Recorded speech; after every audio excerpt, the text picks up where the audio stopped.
If your father gave you a small fortune today, what would you do with it? This is the story of three sisters who were given the same test, but only one passed. In a prosperous town known for its bustling markets and wealthy traders, there lived a merchant named Vikram. He was one of the richest men in the entire region.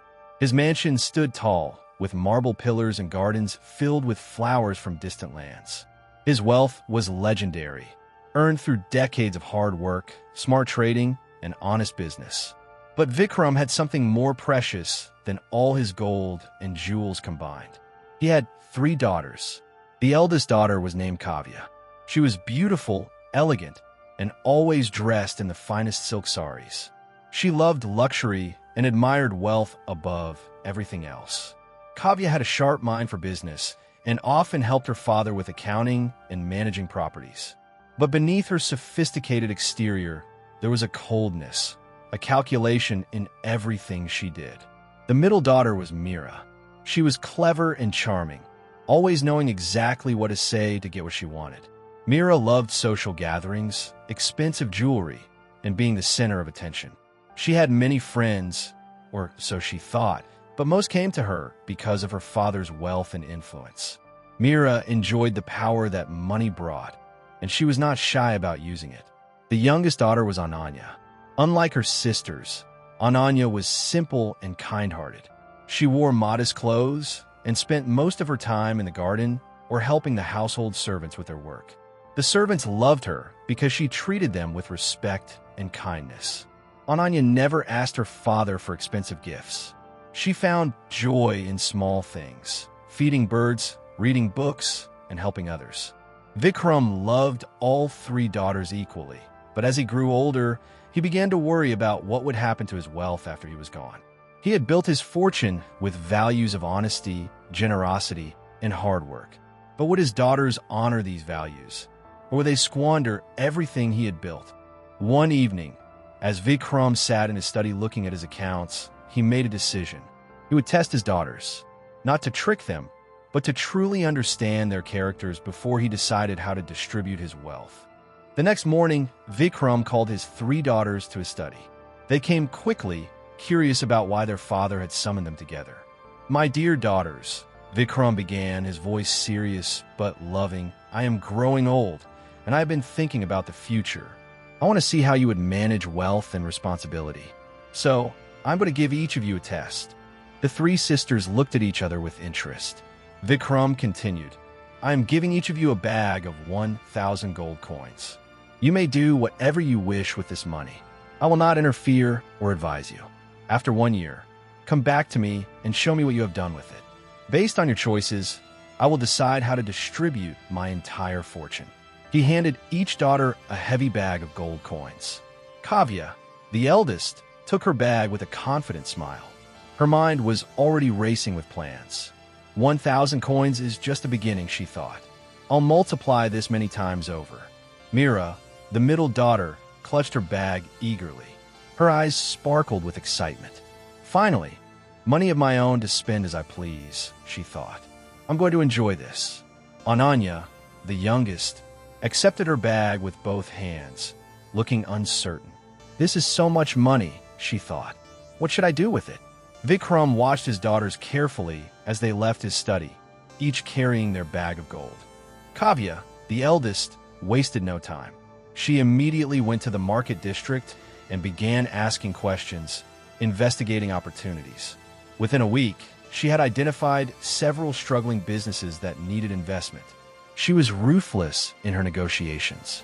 When a cloth merchant needed money to save his shop from closing, Kavya offered to invest, but only if she would own 70% of the business. The merchant had no choice and agreed. When a jewelry maker needed funds to buy raw materials, Kavya lent him money at a very high interest rate. Business is business, she told herself, ignoring the man's desperate situation. She bought properties from families who were in financial trouble, paying far less than their actual value. They should have managed their money better, she rationalized. Within months, Kavya had turned her 1,000 coins into 3,000. Her investments were paying off. She felt proud of her business acumen and looked forward to impressing her father. But in her pursuit of profit, Kavya had become harder, more calculating. She stopped visiting friends unless they could be useful to her business. She dismissed servants who asked for small raises, calling them ungrateful. She saw everything and everyone as either an asset or a liability. The townspeople began to whisper about her. Vikram's eldest daughter has become cold and greedy, they said. She is nothing like her generous father. But Kavya didn't care. She was winning, and that was all that mattered to her. Meera, the middle daughter, had a completely different approach. For her, the 1,000 gold coins represented freedom and pleasure.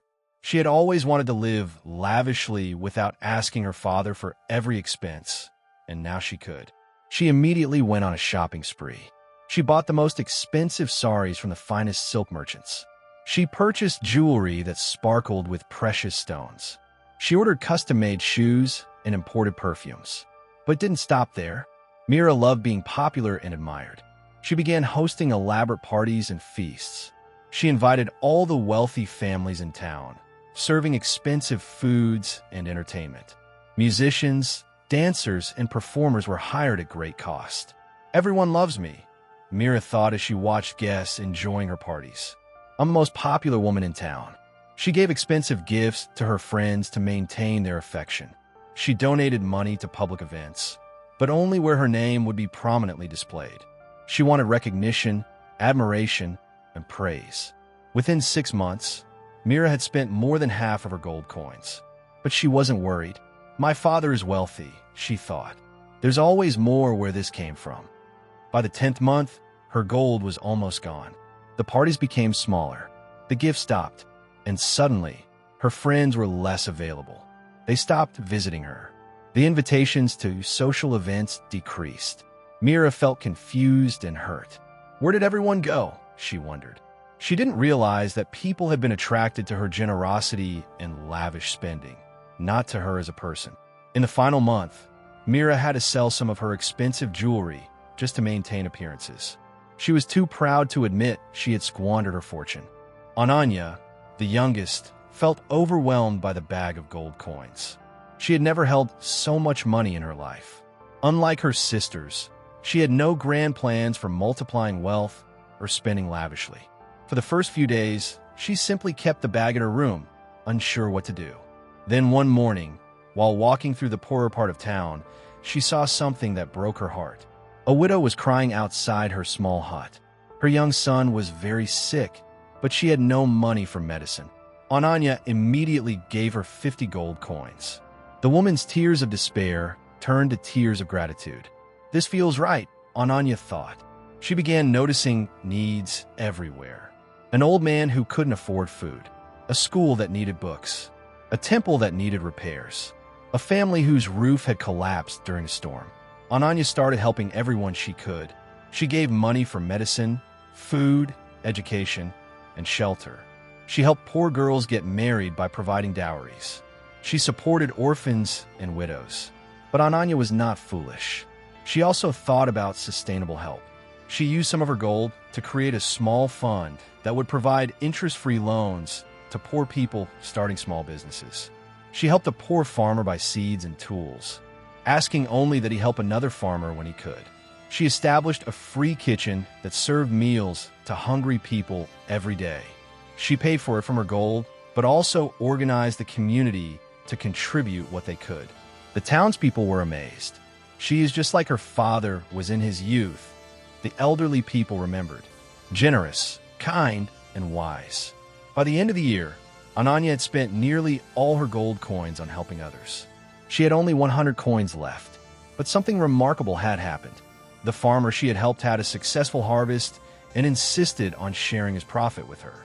The small businesses she had supported began thriving and wanted to repay her kindness. The community she had helped now looked after her like family. Ananya didn't have 3,000 gold coins like Kavya. She didn't have expensive jewelry like Meera had bought. But she had something infinitely more valuable: the love, respect, and gratitude of hundreds of people whose lives she had touched. 1 year passed, and the day of reckoning arrived. Vikram called his 3 daughters back to his study. Kavya came first, walking in confidently with a large ledger under her arm. She placed 3 heavy bags of gold on her father's desk with a triumphant smile. "Father, you gave me 1,000 gold coins," she announced proudly. "I have turned them into 3,000. I invested wisely, made profitable deals, and expanded our family's wealth. I am ready to take over your business empire." Vikram looked at the gold, then at his eldest daughter. "Tell me, Kavya, how did you earn this profit?" Kavya explained her business dealings. The high-interest loans, the property acquisitions from desperate families, the aggressive partnerships. Vikram listened silently, his expression unreadable. Next came Meera, walking in with far less confidence. She wore beautiful jewelry, but her bag was nearly empty. "Father," she began hesitantly, "I spent most of the gold coins. I hosted parties, bought beautiful things, and made many friends. I brought joy and celebration to our town. Isn't happiness worth more than gold?" She placed her nearly empty bag on the desk, trying to smile. Vikram looked at the few coins remaining and asked, "Meera, where are all these friends you made? Why did none of them come with you today?" Meera had no answer. Her friends had disappeared once her money was gone. Finally, Ananya entered quietly. She looked humble and slightly worried. She placed her small bag on the desk. "Father," she said softly, "I have only 100 gold coins left. I spent the rest helping people who needed it. I know I didn't multiply your gold like Kavya, and I didn't create happiness like Meera tried to. I'm sorry if I failed your test." Vikram looked at his youngest daughter with an expression she couldn't read. "Tell me, Ananya, what did you do with the 900 gold coins you spent?" Ananya explained how she had helped the sick, fed the hungry, supported education, and created sustainable programs for the poor. As she spoke, something unexpected happened. There was a knock on the study door. Vikram's servant opened it, and people began streaming in. The widow whose son Ananya had saved came with fruits from her garden. The farmer brought fresh vegetables. The small business owners brought gifts. The school children brought handmade cards. The temple priest came to offer blessings. One by one, dozens of people filled the study and the hallway beyond, all wanting to express their gratitude to Ananya. An elderly man stepped forward and spoke. "Sir, your youngest daughter gave us more than gold. She gave us hope, dignity, and a chance at better lives. She is wealthy beyond measure because she is rich in kindness." Tears filled Ananya's eyes. She had no idea so many people would come. Vikram stood up slowly, his eyes moving from Kavya to Meera to Ananya, and then to the crowd of grateful people filling his home. "I have made my decision," he announced in a voice that carried authority and emotion. He turned to Kavya. "My eldest daughter, you have shown that you have a brilliant mind for business. You turned 1,000 into 3,000, which is impressive. But I ask you, at what cost? You became cold and ruthless. You profited from other people's suffering.